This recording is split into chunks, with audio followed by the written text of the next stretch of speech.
Greetings, friends. It's me, Wayman29, Rabbit Ape. Love the videos. Random thought about Nephilim and the flood. Um,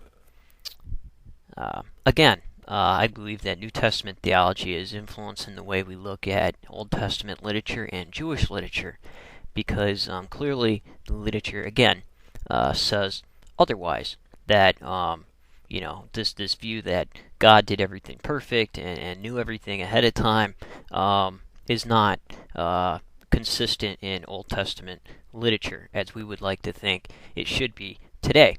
The Nephilim, the sons of men, mating with the daughters of the earth, creating giants, half man, half gods, were by some hypothesis and some scholars believed a story about how man in primeval history of the Old Testament desired to be as gods. First, they eat of they're tricked by the serpent into eating the tree of knowledge of good and evil, and thereby denied the eternal life. You see the deities, the heavenly council, saying we need to remove man from the garden, lest he eat from the tree of life and live forever, and become as one of us. And so that was the threat. So after they're removed from the garden, here you have the mating of the daughters with the gods, creating Achilles type people, half man, half gods, and giants roaming the earth, and so the flood happens. And again, after the flood, ziggurats built so man can go up and down to heaven whenever he wishes, and this was also against the will of the heavenly council in the Old Testament, and so the language was confounded. This is purely Agada, which is an explanation of things and moral things, and story behind the story is what's most important, meaning man should never try to be as a deity, and one should never try to know the priority of the gods, because it's none of our business. From then, Yahweh, or the deity in the stories, goes from dealing with the whole world and human race to one person, Abraham, which is quite interesting indeed. Even though the Nephilim were wiped out, or said to be wiped out by the flood, they show up again in Numbers when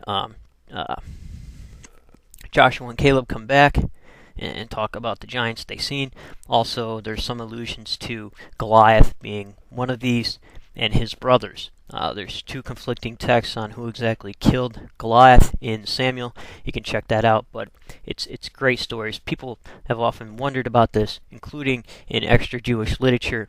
You find later texts written by attributed to Enoch, where these giants are elaborated on and stories about them are created, and also in the Dead Sea Scrolls, the Book of Giants, because people said, "Hey, what about this?" So the New Testament theology about how the deity worked is not at all consistent with the literature of Judaism, simply because Yahweh did have troubles. I believe it's in Psalms 82. Let me look it up quick, just so I give the right reference.